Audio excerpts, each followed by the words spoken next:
voy a referir al Premio Trabuco 2019 que se inauguró en el mes de marzo del 2020 en la Fundación Federico Jorge Klem. Ocupó todas las salas de la fundación, incluida la Sala Bonino. En mi opinión, iba a ser una de las muestras más importantes del año, pero evidentemente que esto no se pudo comprobar porque a los pocos días de la inauguración tuvimos el aislamiento social obligatorio.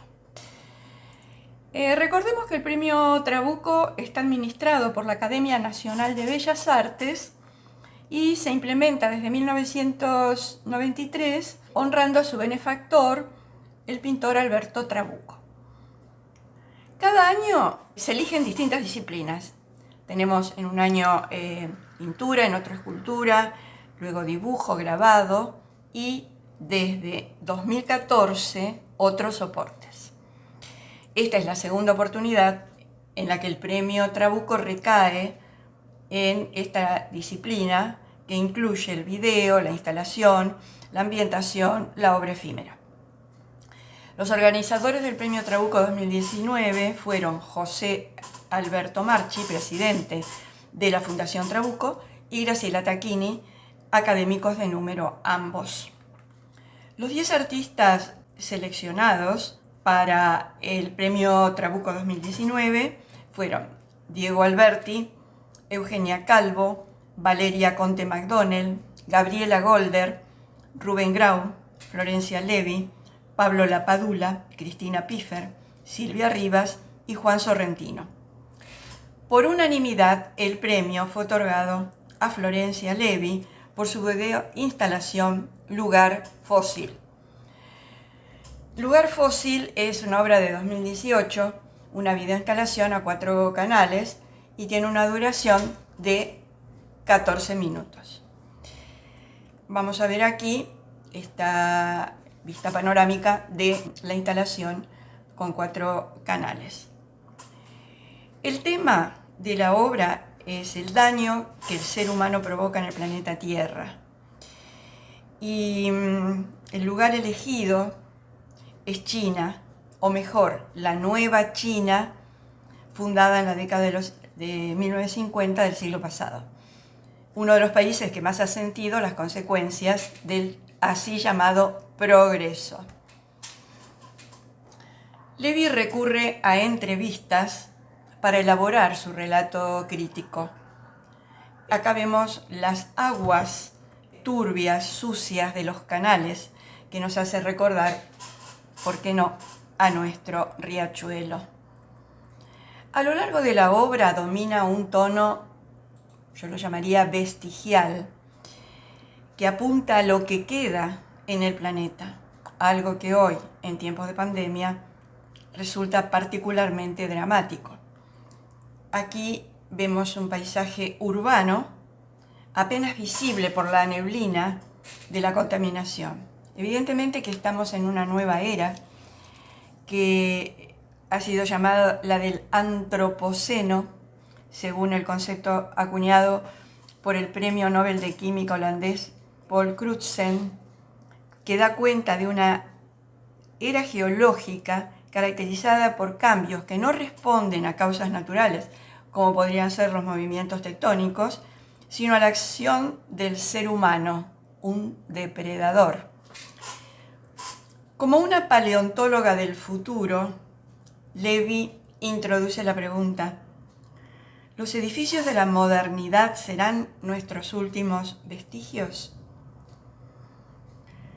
Lo que fue, los restos, está representado acá por esculturas antiguas. Las imágenes fueron tomadas de la Galería de los Uffizi en Florencia. Mientras tanto, se sigue construyendo. En China se siguen demoliendo barrios, arrasando con la cultura del pasado, algo que Ai Weiwei denuncia y por lo cual llegó a estar encarcelado. La arquitectura muestra una siniestra geometría, con edificios de escala desorbitante, muy lejos de la escala humana del Renacimiento, donde el ser humano ocupaba un lugar central. Vemos ahí la desproporción, ¿no?, del tamaño del ser humano que va transitando por la calle. por la vereda, perdón. Y ahora vamos a ver esta es otra escena de esta geometría perversa, quizás podemos decir, de la arquitectura moderna. Y esta es una imagen que me sorprendió mucho. Vamos a leer el epígrafe. Dice: hay un lugar donde se puede ir a ver los árboles que quedan. Es decir, que los espectadores se sientan a ver naturaleza como cuando en una sala de cine nosotros nos sentábamos a ver una película. La naturaleza pasa a ser así un espectáculo distante, solo para la vista. Entonces, una pregunta que uno hace: ¿qué queda del tacto, del oído, del olfato? Finalmente, la pregunta que plantea la obra es: ¿qué queda después de los estragos? Y acá la impactante metáfora que Levi introduce, la de la Turritopsis nutricula, que se mueve lenta en bellísima danza. Es una especie de medusa que tiene la capacidad de regenerarse. Existen registros fósiles desde la era primaria, desde hace más de 600 millones de años. Lo que sucede es que al llegar a la madurez sexual, vuelven a su estado de pólipo, es decir, que pueden retroceder hasta una fase de desarrollo anterior y así reiniciar su ciclo de vida nuevamente. Es decir, que son biológicamente inmortales, sin embargo mueren, pero no por causas naturales, sino por la acción de sus depredadores. Si bien son de aguas cálidas, a causa de los barcos que descargan tanques de lastre, deben dispersarse, por lo cual se encuentran en casi todos los océanos. Imposible no formularse la pregunta: como la medusa, ¿podremos nosotros reinventarnos y de algún modo volver para atrás?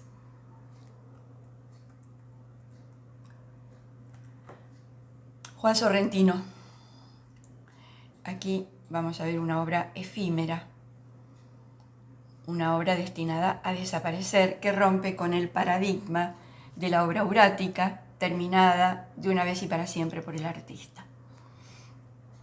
La obra se llama Quincha, es de 2019, es una instalación sonora efímera.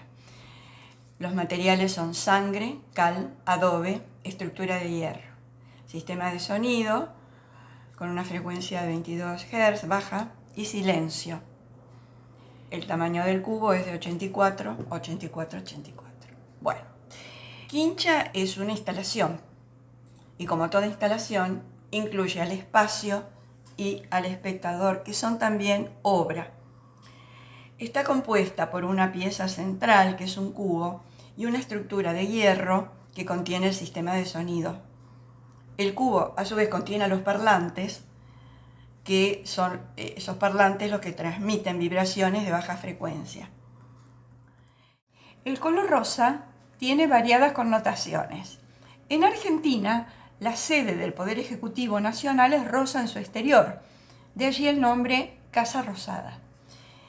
Ha sido un color muy usado en la arquitectura colonial y resultaba de la combinación de pintura lacal con sangre bovina.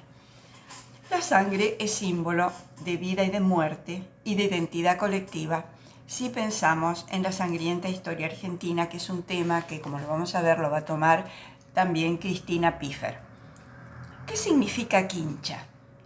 Del quechua, quincha, cerca o palizada, refiere a un tipo de construcción rural. Es la pared hecha de cañas, varillas u otra materia semejante que suele recubrirse de barro. Y este es el revoque de la obra de Sorrentino. Quincha es metáfora de humildad y también habla de la permanencia de un tipo de construcción primaria, humilde, la del rancho de barro y paja, asociada al trabajo manual y al elemento tierra. Asimismo, Quincha señala un peligro inminente activado por el sonido. Sorrentino es licenciado en comunicación musical, por eso no debe extrañar demasiado su interés por el sonido y por el silencio, que también es parte de la obra. El sonido de baja frecuencia es casi inaudible en Quincha, pero tiene un efecto sísmico. Las vibraciones hacen que el revoque comience a moverse, quebrarse y desmoronarse. Dice Sorrentino, la obra se resquebraja y desmorona en resonancia con las crisis sociales, económicas y políticas que caracterizan a la coyuntura de la desigualdad actual. Cristina Piffer, Desinventario, es el título de la obra de 2018, es una instalación y ahí vamos a tener impresión serigráfica con grasa vacuna sobre papel de algodón, mesas de chapa negra, cúpulas de acrílico y las medidas 2 metros con 60 por 50 por 95 centímetros. Parece una obra abstracta, pero no lo es. La instalación replica el dispositivo museográfico con textos colocados sobre las mesas metálicas de chapa negra, protegidas por una cúpula de acrílico. Así como en la obra de Sorrentino, acá también la materia es protagónica. Ya no se trata de sangre bovina, sino de grasa vacuna, que resulta metáfora de la violencia animal en un mundo de hombres. Desinventario habla de la historia argentina, en particular de la consolidación del Estado-Nación a fines del siglo XIX. La instalación de Piffer implica una exhaustiva investigación por parte del artista. Los datos de la obra han sido tomados del registro del Museo de Ciencias Naturales de La Plata. Ella va a detallar las piezas del museo constituidas por restos humanos de poblaciones originarias. Informa sobre la identidad de los muertos, las causas del deceso y las circunstancias en que fueron obtenidos los restos. Para acceder a estos datos tenemos que acercarnos y tomarnos un tiempo para ver qué dicen esos textos en blanco sobre blanco, impresos con grasa animal sobre papel algodón. Intentemos leer. India araucana, Margarita, fallecida en el museo el 21 de septiembre de 1887. De esta persona se conserva además el cerebro, el cuero cabelludo con los pelos y la máscara de la cara sacada después de la muerte, así como muchos retratos. Sorprende, seguramente a ustedes también, fallecida en el museo. Es decir, que no solo se habían traído huesos al museo, restos, algunos vivieron allí, eran objetos de investigación. Se calcula que entre 12 y 20 miembros de los pueblos originarios vivieron en el Museo de La Plata bajo las órdenes del perito Francisco Moreno, su primer director. Frente a la desinformación de las historias oficiales, lo que va a hacer Piffer es hacer que lo olvidado, lo ominoso, retorne. Silvia Rivas. Silvia Rivas presenta una videoinstalación Trinchera de la serie Fuerza Diagonal de 2019. Las proyecciones son sobre acrílico, que están sostenidos por trípodes de aluminio en las medidas 3 metros por 2 metros con 60. Como en el caso de Piffer, las imágenes no son siempre de fácil lectura. Un grupo de personas lucha por ocupar el mismo espacio. Se empujan, se entrelazan con un ritmo pesado y maquínico. Todos intentan, sin lograrlo, ocupar el centro de la escena. Lo curioso es que se retienen recíprocamente cuando alguna de las personas intenta salir del grupo.